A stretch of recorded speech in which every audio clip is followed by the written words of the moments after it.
आइए दोस्तों, आप सभी का स्वागत डिस्कशन बाय रवि पर। आज हम लोग गवर्नर जनरल तथा वायसराय को एकदम डिस्कस करने वाले हैं। चलिए, पहला क्वेश्चन बताइए, बंगाल का प्रथम गवर्नर कौन है? Robert Clive. बंगाल का प्रथम गवर्नर रॉबर्ट क्लाइव। बंगाल का प्रथम गवर्नर तो रॉबर्ट क्लाइव। अच्छा बताइए, बंगाल का प्रथम गवर्नर हो गया रॉबर्ट क्लाइव, तो अंतिम कौन होगा? Warren Hastings. ठीक ना। बंगाल का अंतिम गवर्नर जनरल बंगाल का अंतिम गवर्नर जनरल देखो, शब्द पे मेरा फोकस करना, ठीक ना। देखो, अभी बोल रहे हैं बंगाल का गवर्नर, कुछ बंगाल का गवर्नर बोले तो बंगाल के गवर्नर हो गए रॉबर्ट क्लाइव प्रथम, और अंतिम बोलेंगे तो वारेन हेस्टिंग। अंतिम बोलेंगे तो उसके बाद 1773 के एक रेगुलेटिंग एक्ट आया। 1773 का रेगुलेटिंग एक्ट आया।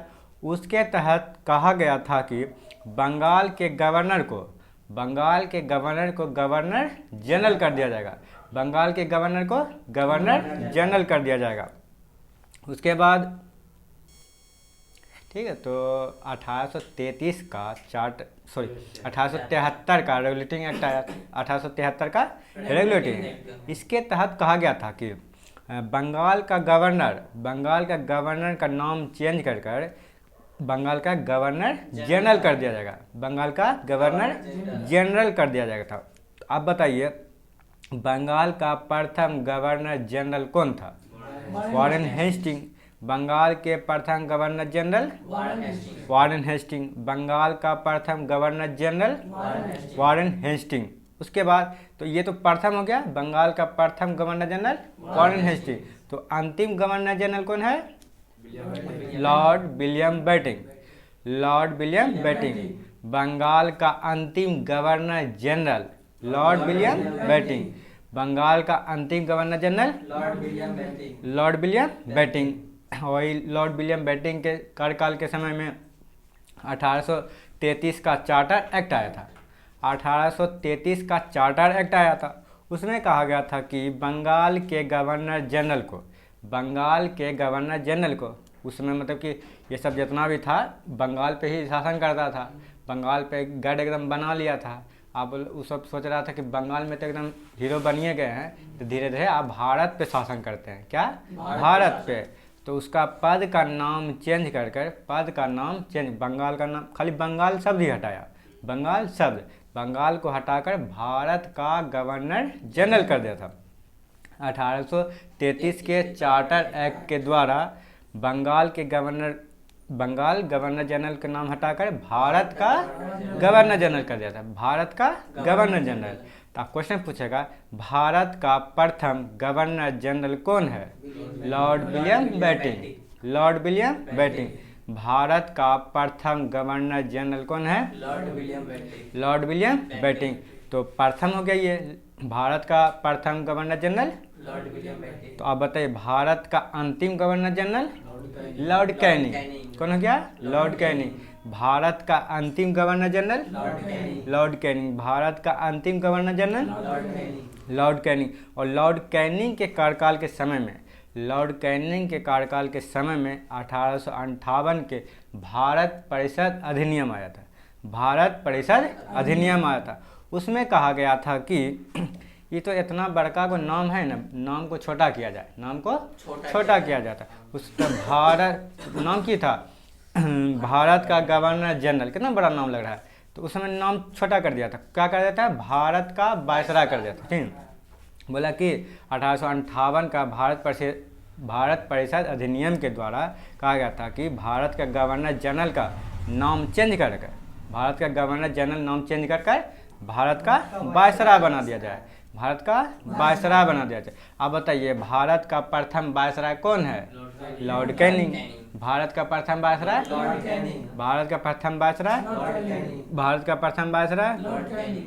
अब बताइए, भारत का अंतिम वायसराय कौन है? Lord Mountbatten. ठीक है। देखिए, 1858 के बाद जितना पूरा आज़ादी तक वायसराय पद ही रहा। तो क्वेश्चन पूछेगा भारत का अंतिम वायसराय कौन था? Lord Mountbatten, Lord Mountbatten. और क्वेश्चन पूछेगा स्वतंत्र भारत का प्रथम वायसराय, स्वतंत्र भारत का, भारतीय नहीं लगा रहे सब, ठीक है, स्वतंत्र भारत का प्रथम वायसराय तो लॉर्ड माउंटबेटन ही, लॉर्ड माउंटबेटन ही। और इसी आप क्वेश्चन पूछेगा स्वतंत्र भारत का प्रथम भारतीय, ठीक है, भारतीय शब्द जब लगा देगा चक्रवर्ती राज गोपालाचारी, मतलब सिराज गोपालाचारी। स्वतंत्र भारत का प्रथम भारतीय गवर्नर जनरल तो चक्रवर्ती राज गोपालाचारी, सिराज गोपालाचारी।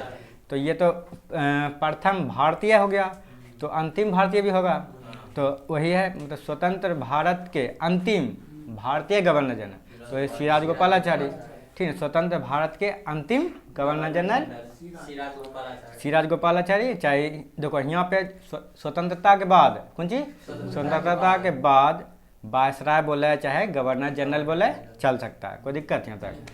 अब पढ़ना है एकागो को एकदम क्रम से, क्या पढ़ना है? क्रम से। चलिए सबसे पहले पढ़ते हैं रॉबर्ट क्लाइव को, क्या पढ़ते हैं? Robert Clive. अब बताइए रॉबर्ट क्लाइव का कार्यकाल कब से कब तक था?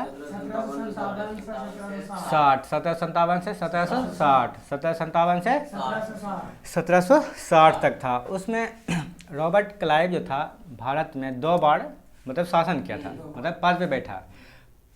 पद मतलब 1757 से लेकर 60 तक बैठा, फिर 60 से लेकर 65 तक कुछ ऐसा कम पड़ा होगा, जैसे उसमें वो कार्यकाल नहीं चला होगा। जैसे कि मान लो कि अधिवेशन चला था, अधिवेशन पर हर साल चलता था, तो 40 से लेकर 46 तक मतलब 45 तक अधिवेशन नहीं हुआ था, काहे कि उस समय दूसरा विश्व युद्ध हो रहा था। तो वही कोई कारण होगा जिसके कारण वो पद समाप्त हो गया था।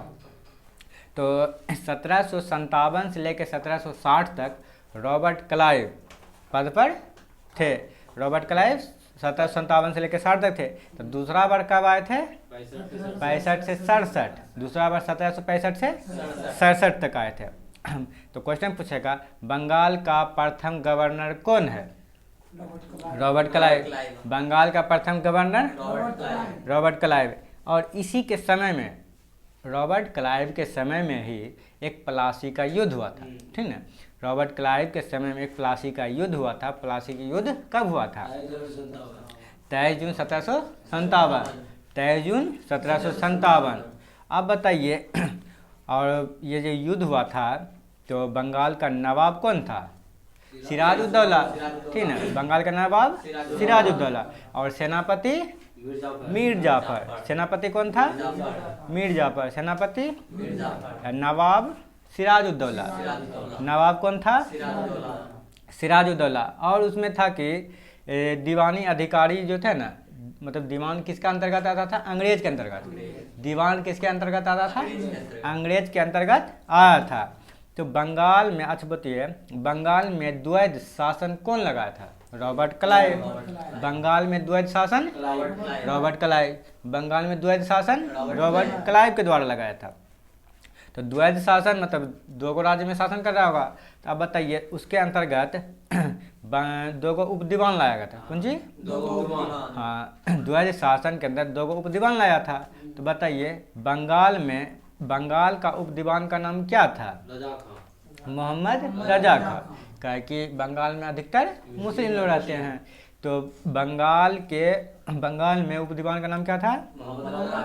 मोहम्मद रजा खां। बंगाल के उपदीवान मोहम्मद रजा खां। और बताइए बिहार का उपदीवान? राजा सीताराम, ठीक है, राजा सिताब राय, ठीक है, सिताब राय। बताइए बंगाल का उपदीवान कौन था? मोहम्मद रजा खां, बंगाल के उपदीवान। और बिहार के उपदीवान? राजा सिताब राय, ठीक है, बंगाल के राजा सिताब राय। और रॉबर्ट क्लाइव के समय ही एक संधि हुआ था। रॉबर्ट क्लाइव के समय में एक संधि हुआ था, उसका नाम क्या था? अलीगढ़ का संधि, ठीक है। अलीगढ़ का संधि क्वेश्चन पूछेगा अलीगढ़ का संधि कब हुआ? तो 1757 में, 9 फरवरी 1757। अगर ईस्वी याद रखेगा तो क्वेश्चन ऐसे पूछता है अलीगढ़ का संधि किसके कार्यकाल में हुआ था? तो रॉबर्ट क्लाइव को मार देना है। किसके समय में? रॉबर्ट क्लाइव के समय में। तो संधि हुआ था तो 2 लोग के बीच में हुआ होगा, नहीं हुआ होगा? तो उस समय देखो बंगाल का गवर्नर कौन था? रॉबर्ट क्लाइव, बंगाल के गवर्नर। और नवाब कौन था? सिराजुद्दौला, नवाब कौन था? सिराजुद्दौला। तो अली नगर की संधि रॉबर्ट क्लाइव और सिराजुद्दौला के बीच हुआ। अली नगर के संधि रॉबर्ट क्लाइव और सिराजुद्दौला के बीच हुआ। यहाँ तक कोई दिक्कत? आप देखिए, रॉबर्ट क्लाइव के बाद, रॉबर्ट क्लाइव जो अंतिम पद था उसका कब था? 1765 लेके 1757 था ना, 67 तक, मतलब 1765 लेके 1767 तक था। उसके बाद दूसरा व्यक्ति आया, उसके बाद था बर्लस्ट। क्या नाम था? बर्लस्ट। दूसरा व्यक्ति का नाम बर्लस्ट था। इसी के बर्लस्ट के कार्यकाल कब से कब है? 1767 से लेके 69 तक, 1767 से लेके 69 तक, 1767 से 69 तक था। और इसी के कार्यकाल में प्रथम आंग्ल मैसूर युद्ध हुआ था। तो क्वेश्चन पूछेगा प्रथम आंग्ल मैसूर युद्ध कब हुआ? 67 से 69, 1767 से 69 में हुआ था। तो उस समय बंगाल का गवर्नर कौन थे? बर्लस्ट। कौन था?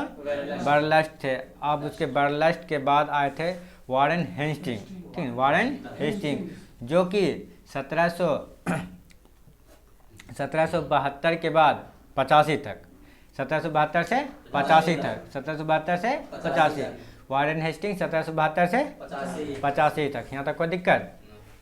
देखिए, बंगाल में जो शासन कर रहे थे वारेन हेस्टिंग 1772 से 85 तक शासन किए थे, मगर उसका जो पद था, कौन पद? बंगाल का कौन चीज? गवर्नर नहीं थे? नहीं, अभी तक गवर्नर है, बंगाल के गवर्नर है ना, अभी तक गवर्नर है। बंगाल के गवर्नर बनकर 1772 से लेके कब तक? 73 तक ना, ठीक, 72 से 73 तक वारेन हेस्टिंग। और वारेन हेस्टिंग जो थे 1772 से 73 तक बंगाल के गवर्नर थे, ठीक है, 1772 से लेकर 73 तक गवर्नर थे। उसके बाद 1773 में एक रेगुलेटिंग एक्ट आया था, ठीक है, बताए थे। 1773 में एक रेगुलेटिंग एक्ट आया था, उसके तहत कहा गया था कि बंगाल का गवर्नर का नाम चेंज कर, बंगाल का गवर्नर का नाम चेंज कर गवर्नर जनरल कर दिया जाएगा। बंगाल के गवर्नर का नाम चेंज कर गवर्नर जनरल कर दिया जाएगा। तो अब बताइए, बंगाल के प्रथम गवर्नर जनरल कौन थे? वारेन हेस्टिंग, ठीक है, बंगाल के प्रथम गवर्नर जनरल वारेन हेस्टिंग। तो बताइए, बंगाल में, और अंतिम कौन थे? William Bentinck. अंतिम कौन थे? William Bentinck. अच्छा बताइए, बंगाल में द्वैध शासन का अंत कौन कर दिया था? वारेन हेस्टिंग, ठीक है। बंगाल में द्वैध शासन लाया था रॉबर्ट क्लाइव, बंगाल में द्वैध शासन लाया था रॉबर्ट क्लाइव। तो द्वैध शासन का अंत कौन कर दिया था? Warren Hastings. तो कब कर दिया था अंत? 1772 में। कब कर दिया अंत? क्वेश्चन पूछेगा, बंगाल में द्वैध शासन का अंत किसके द्वारा? Warren Hastings. तो कब किया था? 1772। कब किया था? और अब बताइए, कलकत्ता में एक सुप्रीम कोर्ट की स्थापना कब हुआ था? 1774 में। कलकत्ता में सुप्रीम कोर्ट की स्थापना 1774 में हुआ था। और स्थापना हो गया था सुप्रीम कोर्ट का, तो उसका एक मुख्य न्यायाधीश भी होगा ना। तो बताइए, सुप्रीम कोर्ट का मुख्य न्यायाधीश कौन था? Sir Elijah Impey. मुख्य न्यायाधीश सर एलिजा इम्पे। और ये मुख्य न्यायाधीश, तो अन्य न्यायाधीश का 3 संख्या था, अन्य न्यायाधीश 3 संख्या था। तो तीनों का नाम क्या था? चेस्टर हाइड, चेस्टर लेमेस्टर हाइड, चेस्टर लेमेस्टर हाइड। यहाँ तक कोई दिक्कत? और उसके बाद एलिजा इम्पे जो था, एलिजा इम्पे मुख्य न्यायाधीश था, और उस समय वारेन हेस्टिंग था। तो उस समय बंगाल का एक ब्राह्मण था, बंगाल का एक ब्राह्मण, ठीक ना। तो उसको ब्राह्मण को जो है ना, वारेन, मतलब कि केस चल रहा होगा, तो वारेन हेस्टिंग की किया, एलिजा इम्पे को कुछ रुपा उपा दे के, मतलब चढ़ा बढ़ा के बोल दिया कि इसको किसी तरह फांसी की सज़ा आपको सुनाना है। तो वारेन हेस्टिंग के कहने पर एलिजा इम्पे की इसको फांसी की सज़ा दिलवा दी। तो फांसी की सज़ा दिलवा दी तो इसका मृत्यु हो गया। इसी कारण एलिजा इम्पे सोचे मेरे से ये तो गलती हो गया है, तो इसी कारण वो पद से इस्तीफा दे दी। यहाँ तक कोई दिक्कत? तो नंद कुमार ब्राह्मण का भी मृत्यु हो ही गया कि तो उसका फांसी की सज़ा कौन लिखा था? Elijah Impey. किसके कहने पर? वारेन हेस्टिंग के कहने पर। आप बताइए उसके बाद वारेन हेस्टिंग के कार्यकाल में एक अनुवाद विभाग की स्थापना हुआ था, ठीक है। तो क्वेश्चन पूछेगा अनुवाद विभाग की स्थापना किसके कार्यकाल में हुआ था? Warren Hastings. अनुवाद विभाग की स्थापना किसके कार्यकाल में? वारेन हेस्टिंग के कार्यकाल में हुआ था। तो क्वेश्चन बोलता है बताइए मनुस्मृति का अंग्रेजी में अनुवाद करने के बाद उसका नाम क्या रखा गया था? A code of Gentoo laws. Manusmriti का अंग्रेजी में अनुवाद करने के बाद क्या नाम रखा गया था? A code of. अब बताइए अभिज्ञान शकुंतलम का अंग्रेजी में अनुवाद किसके द्वारा किया गया था? विलियम जोन्स के द्वारा, ठीक है। अभिज्ञान शकुंतलम का अंग्रेजी में अनुवाद अब बताइए भागवत गीता का अंग्रेजी में अनुवाद चार्ल्स विल्किंस के द्वारा। भागवत गीता का अंग्रेजी में अनुवाद फिर इसके बाद बताइए इजारेदारी व्यवस्था, ठीक है। कौन सी? इजारेदारी व्यवस्था का प्रारंभ कब हुआ था? 1772। इजारेदारी व्यवस्था 1772 में हुआ था। इजारेदारी व्यवस्था 1772 में। तो बताइए किसके कार्यकाल में आया था? Warren Hasting. क्वेश्चन पूछेगा इजारेदारी व्यवस्था की प्रारंभ किसके कार्यकाल में हुआ था? Warren Hasting. इजारेदारी व्यवस्था वारेन हेस्टिंग के कार्यकाल में कब आया था? 1772। कब आया था? आप बताइए कोलकाता में प्रथम मदरसा मुस्लिम शिक्षा के लिए, ठीक है। किसके शिक्षा के लिए? कोलकाता में प्रथम मदरसा की स्थापना कब हुआ था? 1781 में। 1781 में। क्वेश्चन पूछेगा कोलकाता में प्रथम मदरसा की स्थापना किसके कार्यकाल में हुआ था? Warren Hastings. किसके कार्यकाल में? वारेन हेस्टिंग के कार्यकाल में। और कब हुआ था? 1700। कब हुआ था? तो इसी का देखा हौसी कर लिया था एक क्या नाम था? जोनाथन ढक्कन, ठीक। वो किए क्या? बनारस में। कहाँ में? बनारस में कौन विद्यालय का स्थापना किया था? संस्कृत विद्यालय, ठीक है। बनारस में संस्कृत विश्वविद्यालय की स्थापना तो कब किया था? वो किया था 81 में। तो ये किया 82 में।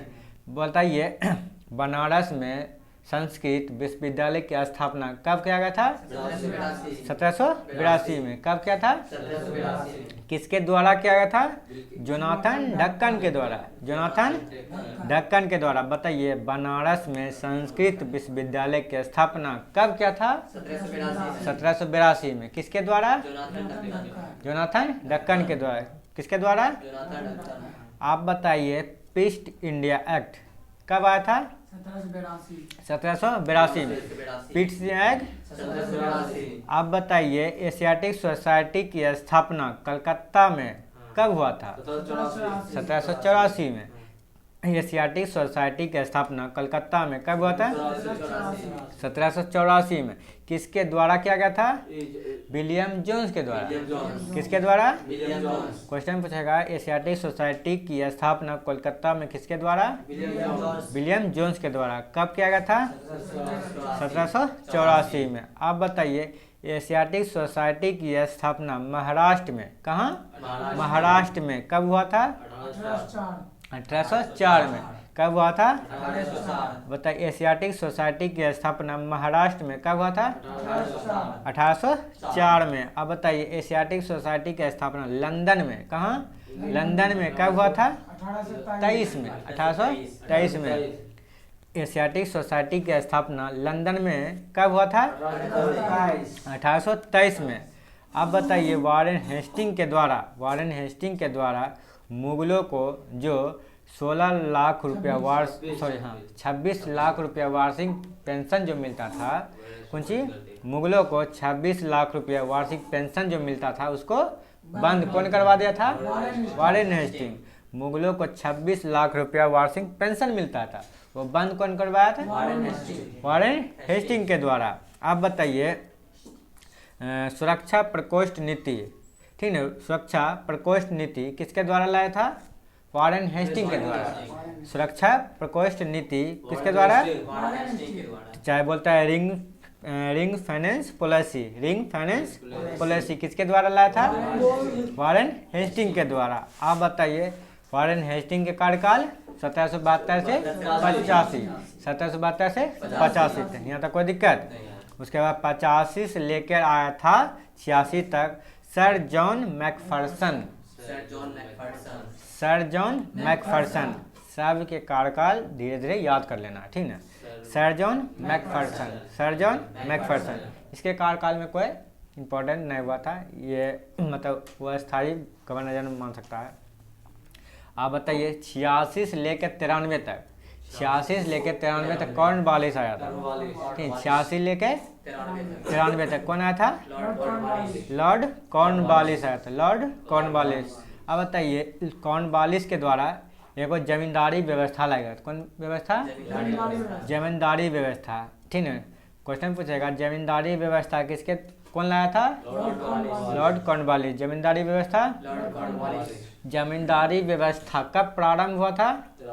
1793 में। कब प्रारंभ हुआ था? अच्छा, जमींदारी व्यवस्था का दो चार को अन्य नाम था, ठीक है, मतलब कि एक आदमी को दो चार नाम से जैसे पुकारते हैं, उसी को जमींदारी व्यवस्था को अन्य नाम से पुकारते थे। वो था अस्थाई बंदोबस्त, ठीक है। जमींदारी व्यवस्था को क्या नाम था अलग?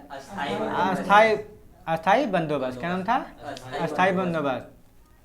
और था स्तर मरारी बंदोबस्त। क्या नाम था? स्तर मरारी बंदोबस्त। उसके बाद था सूर्यास्त कानून। क्या नाम था? सूर्यास्त कानून। उसके बाद था परमानेंट सेटलमेंट कानून। ये जितना भी नाम है सब जमींदारी व्यवस्था का ही नाम है, ठीक है। नाम बदल कर क्वेश्चन पूछ देता है।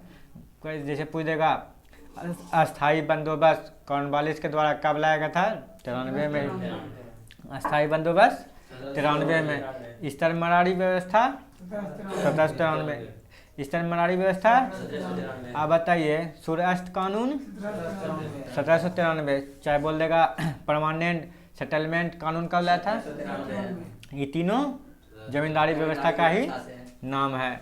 आप बताइए सिविल सेवा का जनक किसे कहा जाता है? लॉर्ड कॉर्नवालिस को सिविल सेवा का जनक। और बताइए नागरिक सेवा का जनक? Lord Cornwallis. नागरिक सेवा का जनक? आप बताइए इसी के कार्यकाल में तीसरा आंग्ल मैसूर युद्ध हुआ था, नहीं हुआ था? इसी के कार्यकाल में तीसरा आंग्ल मैसूर युद्ध हुआ था। बताइए तीसरा आंग्ल मैसूर युद्ध कब से कब हुआ था? 90 से 92। इसके किसके कार्यकाल में हुआ था? लॉर्ड कॉर्नवालिस के कार्यकाल में। लॉर्ड कॉर्नवालिस के।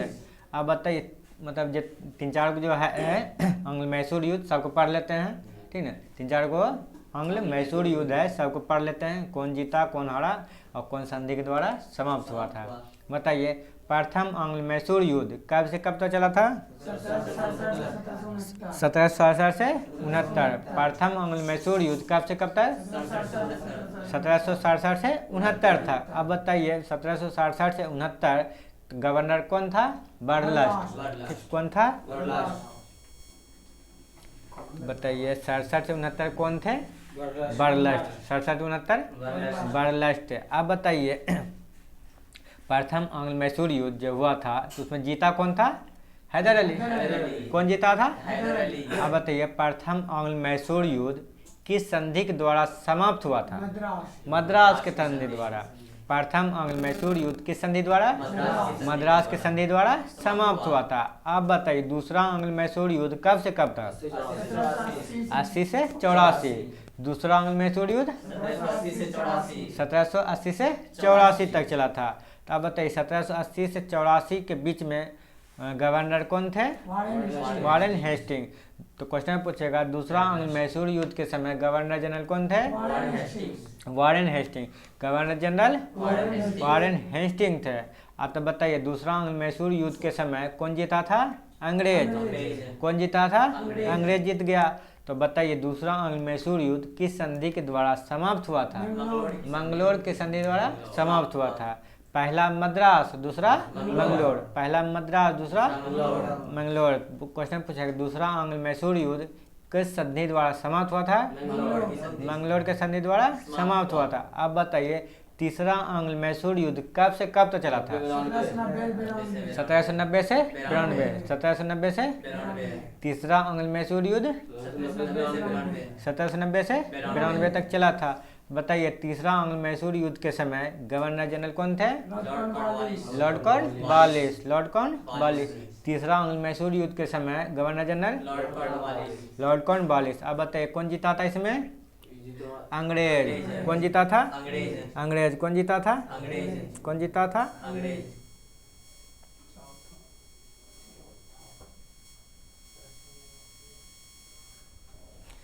ठीक है। तीसरा आंग्ल मैसूर युद्ध कौन जीता था? अंग्रेज। अब बताइए तीसरा आंग्ल मैसूर युद्ध किस संधि के द्वारा समाप्त हुआ था? श्रीरंगपट्टनम की संधि द्वारा समाप्त हुआ था। तीसरा आंग्ल मैसूर युद्ध किस संधि द्वारा समाप्त हुआ था? श्रीरंगपट्टनम की संधि द्वारा समाप्त हुआ था। अब बताइए चतुर्थ आंग्ल मैसूर युद्ध कब हुआ था? 1799। चतुर्थ आंग्ल मैसूर युद्ध 1799 में हुआ था। अब बताइए चतुर्थ आंग्ल मैसूर युद्ध के समय गवर्नर जनरल कौन थे? Lord Wellesley. चतुर्थ आंग्ल मैसूर युद्ध के समय गवर्नर जनरल लॉर्ड वेलेजली था। अब बताइए चतुर्थ आंग्ल मैसूर युद्ध के समय किसका मृत्यु हो गया था? टीपू सुल्तान, जो कि हैदर अली के बेटा थे। हैदर अली का बेटा था। यहाँ तक कोई दिक्कत? हाँ 1782 मतलब दूसरा आंग्ल मैसूर युद्ध के समय मर गया था। उसके बाद जो बंदोबस्त था मतलब कि अस्थायी बंदोबस्त नहीं था, तो दो चार को बंदोबस्त लाया गया था, लागू करता, कौन ईस्वी में आया था, कौन कौन क्षेत्र पे राज करता था और कितना प्रतिशत था। ठीक ना। अस्थायी वही जमींदारी व्यवस्था जो था उसके बारे में पढ़ना है। अब बताइए अस्थायी बंदोबस्त किसके द्वारा लाया गया था? लॉर्ड कॉर्नवालिस के द्वारा। अस्थायी बंदोबस्त अस्थायी बंदोबस्त कब लाया था? 1793। ठीक है। अस्थायी बंदोबस्त लॉर्ड कॉर्नवालिस के द्वारा 1793 में लाया था। तो अस्थायी बंदोबस्त किस क्षेत्र में लागू हुआ था? बंगाल, बिहार, उड़ीसा, बनारस। हाँ, बंगाल, बिहार, उड़ीसा और बनारस में। क्वेश्चन पूछेगा बताइए अस्थायी बंदोबस्त किस क्षेत्र में लागू हुआ था? बनारस। बंगाल, बिहार, उड़ीसा और बनारस में लागू हुआ था। बताइए अस्थायी बंदोबस्त का हेड कौन थे? जमींदार। ठीक है। अस्थायी बंदोबस्त का हेड कौन थे? जमींदार। बताइए अस्थायी बंदोबस्त के अंतर्गत कितना परसेंट कर देता था? 19%। कितना परसेंट? 19%। अस्थायी बंदोबस्त के द्वारा टैक्स कितना परसेंट मिलता था? 19%। उसके बाद आया था रैयतवाड़ी व्यवस्था। ठीक है। रैयतवाड़ी व्यवस्था। कौन व्यवस्था? रैयतवाड़ी व्यवस्था का हेड कौन था? किसान। कौन था? किसान था। रैयतवाड़ी व्यवस्था का हेड कौन था? किसान था। रैयतवाड़ी व्यवस्था का किसान था। और रैयतवाड़ी व्यवस्था किसके द्वारा लाया गया था? कर्नल रीड के द्वारा। कर्नल रीड के द्वारा लाया गया था। कब लाया था?